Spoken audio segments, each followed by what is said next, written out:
Good morning, it's Kylie Bertucci, Stampin Up Demonstrator in Australia, and I am pretty sure, I actually didn't have a chance to go and check, but I'm pretty sure that I did not set my event for today in the training area. So I thought, you know what, I'm going to come on here anyway, jump on in. There's been a lot happening over the weekend, as many of you know, but I figured more now than ever, people are probably going to have questions. Then you start getting the, how did you do it? I don't know. No, I'm kidding. It definitely was a shock being mentioned in the Global 100, let alone in the Global Top 10. So that definitely was a big surprise for me and for Bruno. He just couldn't believe it. But I'm very excited to be Australia's #1 demonstrator, and it was just so exciting to be able to do it in all three areas. I've never done that before, where I've been top sales. Sales has always been an area that I've had a bit of work to do. So it's nice to know that a few changes that I've made through the year with my business has sort of resulted into something that I can tangibly see is changing things. So that's always exciting. Now, I know a lot of demonstrators would love to see success and see their name on that top 100 list, but a key thing is realizing that it does involve work. And there was a few people that I thanked for helping me just sort of set goals and just for their inspiration as well. Brian King was one of them. He really sort of made it quite clear when I was in Hawaii that it's a great idea to blog every day.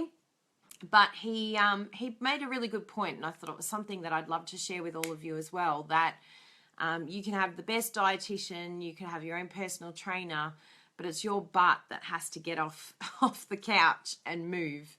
So he said, you know, yeah, I might have given you a suggestion, but at the end of the day, you've actually got to fulfill that suggestion or to do it. And I think that's a key area, is we can get all the information that we could possibly find in the world, but if we're not actually doing something with it, then we're not going to see that success. So in the next coming weeks, this is going to be a segment that I do every week at the same time, at the same place. And just, you know, little things that have come up, not necessarily Stampin' Up specific, like it will relate to that, but more things. I've jotted a few things down that that people have said to me that they've struggled with. One thing is not being able to say no. So they feel guilt from not being able to say no. Wanting to please everyone. Sometimes when you do something different or you try something new as a Stampin' Up demonstrator, you might feel like you're going to get a backlash. Hey, Narelle, sorry I missed your comment before. I'm going to go back and have a look, but I thought I'll jump on here and get this happening first. So yeah, so sometimes, you know, sort of thinking, oh, I'm going to offend someone or I'm going to hurt someone. And I'm very much that type of person. I hate feeling like if I'd hurt someone or upset someone, that's definitely not my intention. But one thing to remember with Stampin' Up is, particularly if you want to pursue it as a business, it's your business. So it's your livelihood, it's your family's livelihood. And there's a lot more involved than just thinking about what other people are going to think. As long as you're working within the Stampin' Up policy, and if you're ever unsure, you can just ring them and ask them what they think of a suggestion or an idea.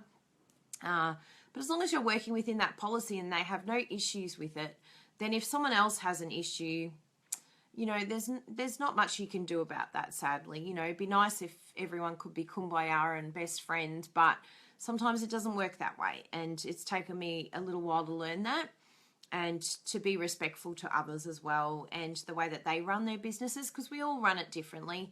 I loved a point that Sarah made at On Stage Live this weekend. She had an illustration of, you know, that I'm not exactly sure of the number, but anyway, this sort of gives the idea that 4 plus 6 equals 10, but so does 7 plus 3, and so does 1 plus 9.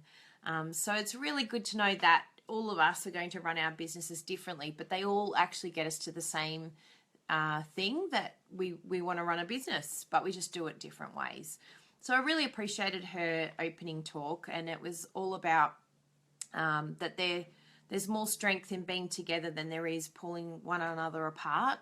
And I completely agree with that. I think that a lot of my success that I've had is because I've been able to work with other demonstrators around the world and support each other, you know, not just me getting things from them, but me being able to do things for them.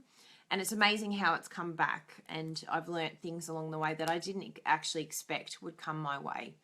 So that's always a nice thing. So always think about, you know, as a demonstrator, I think we sometimes can tend to be a bit insular and be like, well, how do I get this? How do I, you know, I don't have a team leader. I don't have this, you know, why doesn't someone help me? But I think it's really good to sometimes think about, well, what are you doing for others? And Sarah brought it out that a leader is a server, so someone who's willing to give. And if you find that side of you needs a bit of work, then it's definitely, you know, a good thing to do, because as a team leader, you're constantly giving all the time, and you've got to be willing to give. You can't shirk those responsibilities of having a team and being there to help them. And yeah, sometimes it's big days, it's long days, there's a lot of messages, there's a lot of responsibilities as well. And so all of that doesn't just fall on your lap. It's not like this fluke. You've got a lot of responsibility and people that you want to be there to help, but not necessarily just give them things, but training them. And training is very different to doing something for someone. Teaching them, you know, like that whole saying, teach a man to fish and he'll feed himself for life. But if you just give him a fish, only feeds him one meal. And it's the same with our teams. If we do too much for them, then you've only helped them in that one area, for that one moment. But if you teach them where to go looking on the website and where to start searching for themselves, it's amazing the difference that it makes in your team and in leaders. Tracy, yes, sometimes the biggest questions come at 10 p.m. at night. Yep, I know that one, when I'm lying in bed and I should be asleep. Some of the other things that come up that we'll be talking about is setting boundaries. So with your team, that's definitely a really good thing, particularly when you can't say no. Self-belief, discouragement. You know, we're all going to go through our ups and downs. Someone might say something at the wrong time and it just, you know, completely throws you. And I've seen a lot of really good demonstrators that have actually left because of discouragement or because of negative feedback and things like that. So handling negative feedback, particularly when we're dealing with customers, is really important, because you know, we get a lot of rejection, we get a lot of no, but no doesn't mean it came out on the weekend quite often, that no doesn't mean no forever, it just means no now. So learning to deal with being able to keep going despite the no's is a really big thing. What else have we got here? Routines, time management, sleep. This is an area that I really need to work better on. Last night I went to bed way too late. So, you know, that comes down to also your time management and procrastination as well.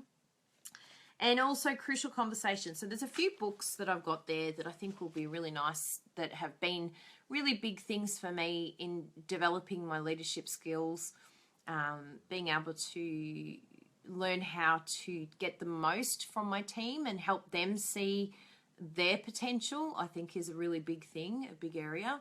So it's almost like we're a bit like psychologists, and, you know, understanding different personalities as well, and not only understanding our own weaknesses and strengths, but also our team, and helping them to discover how they can overcome those weaknesses and how they can utilize their strengths is a really key area as well. So I'm looking forward to working with you all over the next, well, we'll see how long. The more that people come, the more that I'll keep these little videos coming as well. If you want more specialized training, you know, accountability, and something that's going to push you right out of your comfort zone, which came out this weekend as well for Onstage Live, then I have my Aim for Alaska training, and, you know, that's still open to join. Because we've already done 1 month, then you can subscribe and then I'll just make sure I take 1 month off. But it's still not too late to aim for Alaska. I think my first incentive trip was Utah, and I'm pretty sure it was 4 months into the year when I suddenly decided. I'm pretty sure it was around December. But anyway, the year is different back then too. So yeah, it was quite far into the piece of the year, and I was still able to earn Utah with a very small team, and I didn't have the highest sales back then.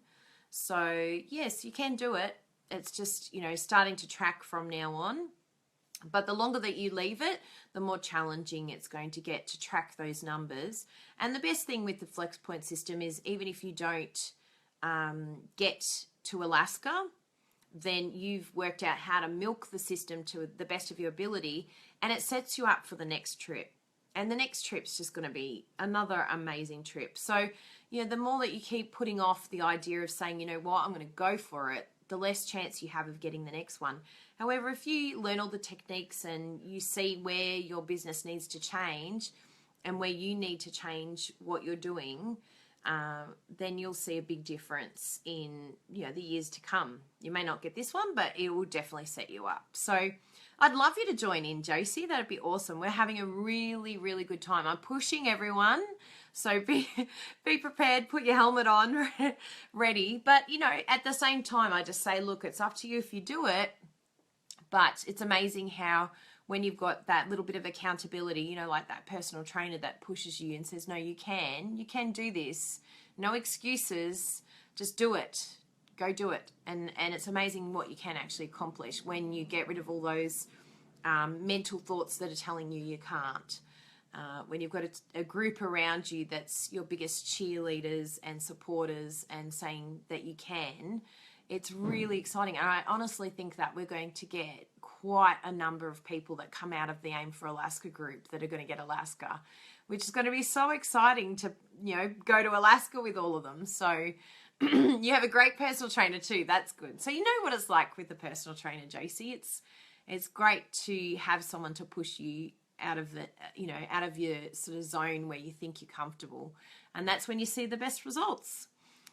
So I'm looking forward to working with you all. And if there's anything that's sort of, generic, obviously, I think it's good to sort of open it up to all areas, not just Stampin' Up specific, but there could be, Stampin' Up specific things as well. But I really think that our businesses are based around, a lot of these things, the self-belief, the discouragement, how to handle confrontation, how to train your team. And it's not necessarily a specific thing that you're doing, but the skill set that you have to help you cope with things when they come up that can make a big difference in your business. So thank you very much for joining. I'll be sending this out to my demonstrator training subscribers as well. So if you're watching this, please come and join me live if you can. If not, there'll always be the recordings here on my Facebook page as well. And it'll be great to just share ideas with one another and try new things. And, that's the best thing about this industry, is we can all learn from each other. There's plenty of new people to meet. I never ever feel threatened that someone's going to take my customer. If anything, I'm like, if someone took my customer, good on them. They must have done something better that I need to learn from. And I point it to me and say, well, where do I need to improve to become a better demonstrator? And same with my team. If my team are not happy, how can I become a better demonstrator for them? So there's plenty of fish in the sea for all of us. And if we can all have a taste of that success, I think it's really exciting. So thank you all very much for your kind words too. It hasn't sunk in that I got to number 8, and it hasn't sunk in that I'm number 1 in Australia either. But even though I'm excited, I just feel like it's not just my award. It's so many other people's awards, my customers, my team. Like, my team rock. They're just the most amazing people. Bruno, my assistant. Like, I've got so many people, even Claire Langsford from Stampin' Up, who gives me the calls, the mentoring calls. So there's a lot of things that are really helping me to get where I am. and all of us couldn't do it on our own. We all need, you know, someone that's going to prop us to that next level. And find your people, find your mentors, find the people that are going to get you into a positive mind space that is going to help you to move forward in your business as well. So we'll speak to you soon. I'm sure in a week's time we'll see you hopefully here live. If not, enjoy the recording and please message me something to action. I love leaving you something to action. At on stage, we were given 5 new customers to hand out our catalogs. So this would be a really great time to think about who you're going to give your catalogs to, how are you going to put it out there that you have the catalogs. Yeah, just little things like that that can make a big difference. So just to action, put something into action this week rather than talking about it or thinking about it, just do it. Anyway, we'll speak to you soon, everyone. Bye.